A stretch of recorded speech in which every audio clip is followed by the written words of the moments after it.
Hi, welcome back to Ahead of the Curve. I'm your host, Dr. Megan Teed. Today, we're going to be talking about weightlifting exercises to avoid with scoliosis. This is a very common question that I get from people. It is also a commonly searched question if you are looking online for answers. So, if you're somebody who has weightlifted before or is looking to begin a weightlifting program, this is a really great episode for you to listen to. And I'm going to just start off a little and discuss how this is important with scoliosis to consider and a little bit about the background of scoliosis, the nature of it. So, as you probably know, because you're well informed and you're listening to this podcast, scoliosis is a three-dimensional curve of the spine, and it needs to have at least a 10-degree Cobb angle to be considered a scoliosis curve. Not only is there a side bending component to the scoliosis, but there's also a rotational component. And then on top of that, the actual vertebrae, instead of being a uniform cylinder shape like someone who doesn't have scoliosis would have, the vertebrae are actually wedge shaped. So that means one side of the vertebrae is the vertebral body. So that's like that cylinder that you would see on a spine is shorter, and the other side is longer. So this actually creates a cycle of asymmetrical loading that encourages the curve to progress. And that's if you don't do anything about the curve or about the scoliosis. So if you just kind of go about your life and you're hanging out on your curve and just resting on your prominence throughout the day, those are habits that will encourage that curve to progress. And depending on who you've spoken to, your doctor might have told you to just completely avoid strength training altogether. I've heard some really crazy things. So, some people have been told to never squat, and that makes me wonder how you're supposed to go to the bathroom. I've heard never to run, and how are you supposed to cross the street quickly or catch your dog as it's about to run across the street or out the front door. I've also heard that lifting overhead will make your curve worse. How are you supposed to put your dishes away or load your suitcase into the overhead compartment? There's just a lot of impractical advice out there that I could see how people are trying to be well-meaning, but this ends up paralyzing people to the point of inactivity, and it's really confusing. But the thing is, strength training for people with scoliosis is incredibly important, not just for the reasons that I just talked about right before this, but it also helps to maintain the bone density that you have or even improve your bone density to practice strength training. With scoliosis, we're a bit more prone to bone density issues or osteoporosis. And this is one way that we can counter that. Additionally, this also helps to counter the effects of peri and postmenopause on our hormones. So by strength training, it actually has a hormonal impact, a positive hormonal impact that counters kind of the decline of some of the hormones that were supposed to occur naturally in the body and that become imbalanced as we get older. And then finally, if you are strength training in the right way, it can actually prevent your curve from getting worse. And who doesn't want that? I know that I want that. I want my curve to stay stable. I want my curve to even improve a bit. So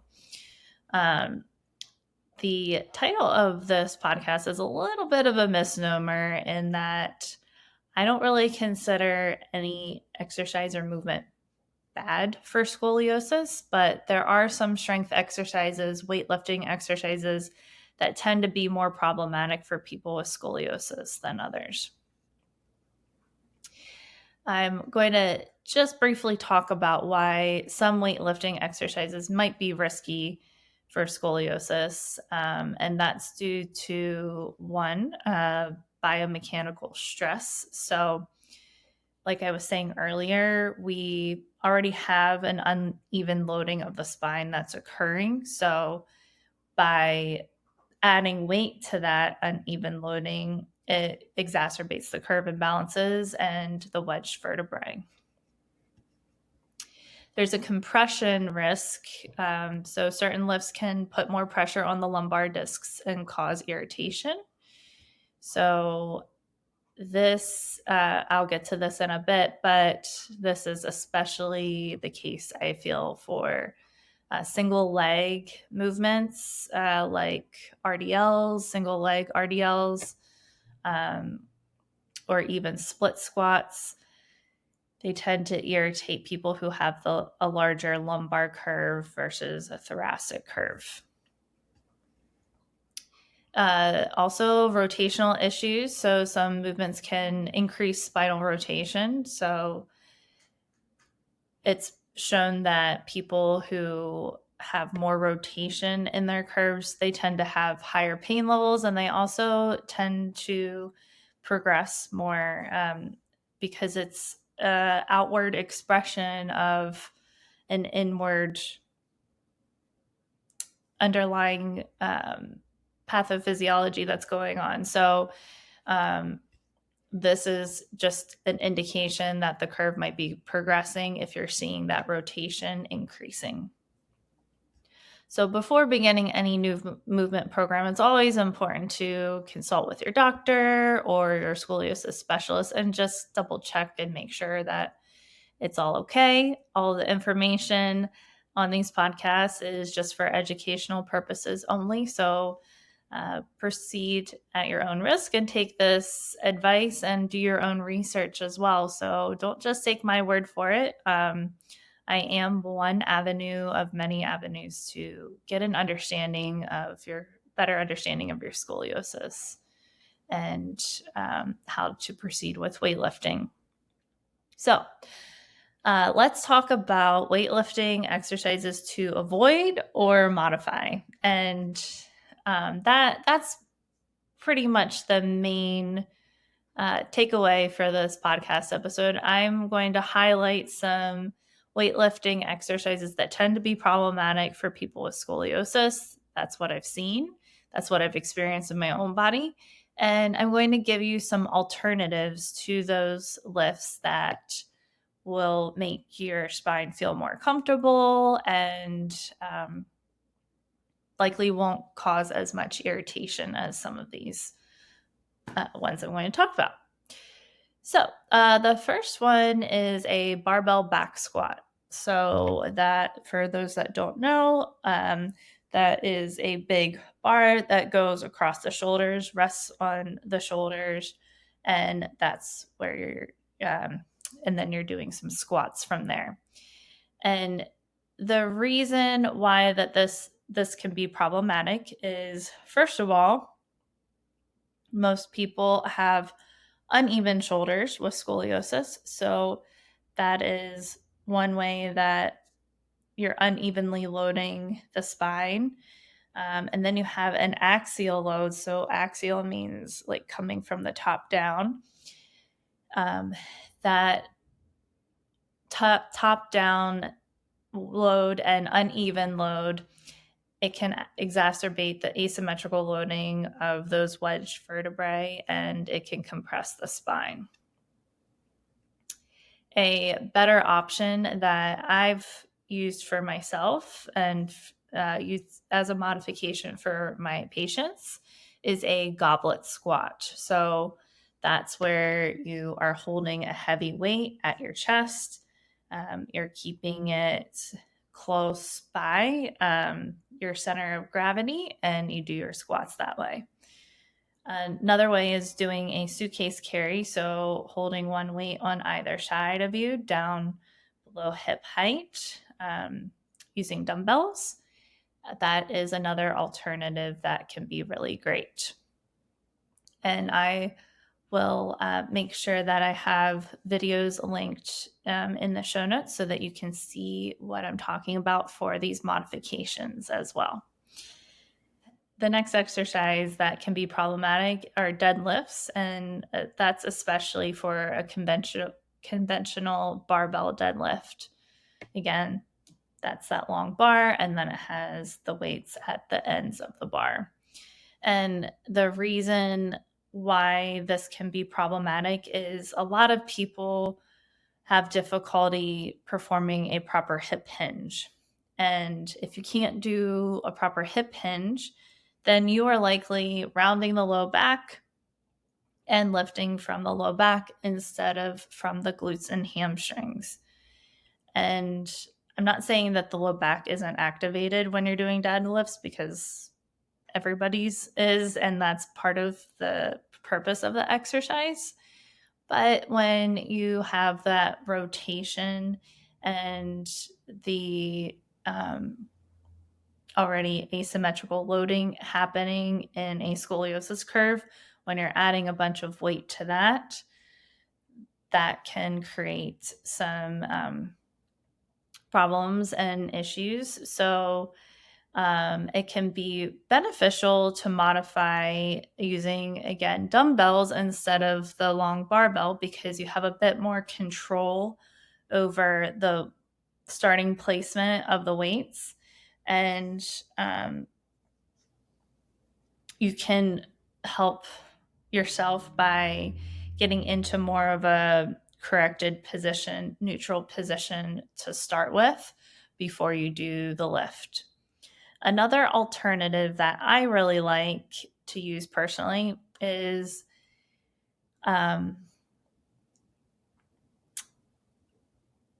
holding the weights up at above shoulder level out at 90 degrees, and then doing a hip hinge that way. So this you can only do with pretty lightweight, but it really helps to engage the core, and you're getting a lot of the same activation as you would with a deadlift. It's just you're not able to go quite as heavy as you would with the dumbbells, instead of the dumbbells below the hip versus above shoulder height. The other couple of modifications for the deadlifts is doing a Romanian deadlift, an RDL, and that's where you're, instead of going from the floor to a standing position, you're going from shin level to a standing position. So you're just reducing the range of motion a bit to prepare yourself to go for a larger range of motion down the road as you get stronger. And the next exercise is an overhead press. And this is, again, is problematic with a barbell for the same reasons, the asymmetrical shoulder height. And then when you're holding onto a crossbar, it's more difficult to adjust for those asymmetries, versus if you're using dumbbells, it's a lot easier to adjust for that and compensate for the rotations and side bends that you have going on with your curve. The other modification for that is, instead of doing both arms at the same time, is starting with one shoulder press at a time instead of both. When you're pressing with both at the same time, it tends to be a lot more compressive. The axial load is heavier on the spine. And when you don't have the strength to sustain that initially, it can create some problems and some increases in your pain levels. The next exercise is a Russian twist. If you're not sure what that is where you are in a seated position, you're holding on to a weight and you're rotating and reaching the weight to the outside of the hip as you're rotating side to side. And this exercise can be problematic because you are adding weight to an end range rotation. And you're doing that from a fixed point of the hip staying stable and the trunk rotating. What can happen in this scenario is you have this transition zone in a scoliosis curve where the curve is going, if you have more than one curve, let's say you have a lumbar curve that is curving to the left and a thoracic curve, middle back curve that is curving to the right. Your transition zone is the area between those two curves, and that zone tends to be a very hypermobile zone. Hypermobile means it moves around a lot, and it also tends to be quite painful for people. Probably because it's taking the brunt of movement when movement is occurring. So when you're doing repetitive, loaded rotational movements like a Russian twist, it can just increase the mobility of that hypermobile segment, and then the surrounding areas, they tend to stay stiff and not really move very well. Now, when I work with my clients practicing rotational movements, because rotation is important. It's something that's done in a very mindful way. So we're not just willy-nilly rotating side to side. We're considering what the curve is doing baseline, and we're trying to get the rotation to happen all throughout the curve as evenly as possible instead of just at that one segment. So that is done with a lot of mindfulness.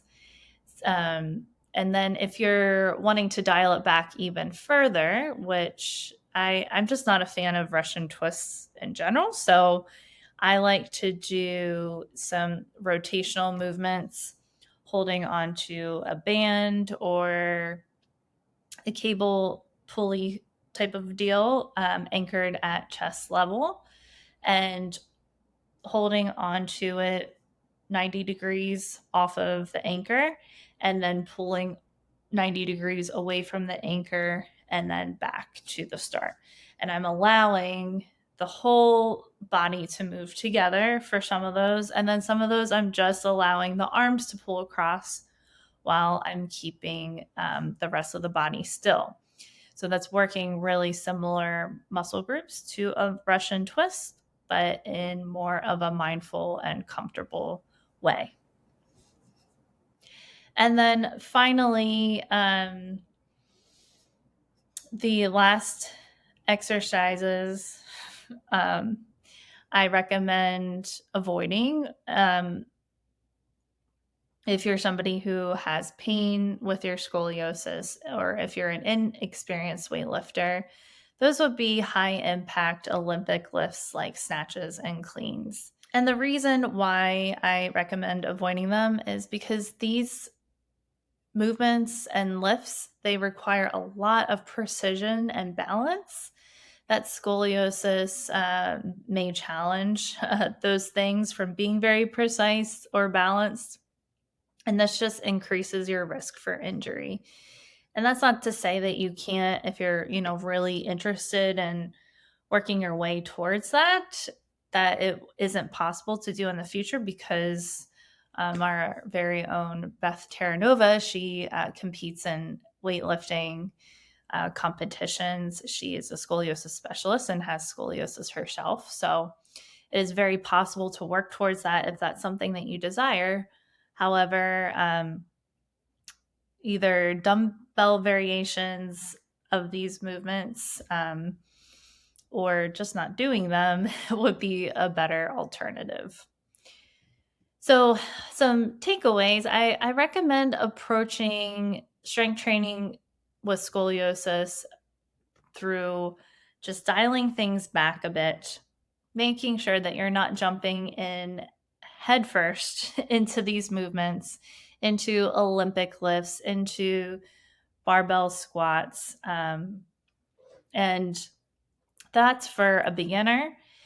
If you're somebody who is experienced with weightlifting and you've done it in the past, but you keep getting injured while you're weightlifting, this is another reason to consider some of these modifications. So, I hate saying never do this or, don't do this, that, and the other with scoliosis because you hear it all the time. And then again, it builds your fear surrounding movement and exercise. And that is something I really want to avoid. Um, More movement is better than no movement at all. But, with strength training, there's just some extra stuff that you have to think about if you have a curvy spine. I find using mirrors really helpful or videos of myself for feedback just to make sure my form is still pretty spot on. And I recommend starting with lighter weights and gradually progressing your strength and progressing your weight as your strength and your stability improve. Another way to begin is working with a coach or a therapist. A scoliosis informed trainer can help you customize your program to your curve. And that's what we do in the Scoliosis Strength Collective. Starting in March, we will begin a new cohort of people working together. And I've had people have really good success either returning to weightlifting after a hiatus or improving the way that they feel with their current weightlifting program. So it's totally possible to build strength in a safe way when you're considering your curve. It just takes a little bit extra thought and care to make sure that you're approaching it the right way. So those are my main takeaways and my main suggestions when it comes to strength training with scoliosis. I just want to reiterate that scoliosis doesn't mean avoiding weightlifting altogether. It's just about training in an intelligent, mindful way. If you have any questions regarding this topic, please don't hesitate to reach out to me and let me know your thoughts. You can send me an email at meg@thescoliotherapist.com. You can reach out to me on Instagram. I am the Scoliotherapist on Instagram. And that's all I have today. Until next time, stay well and stay ahead of the curve.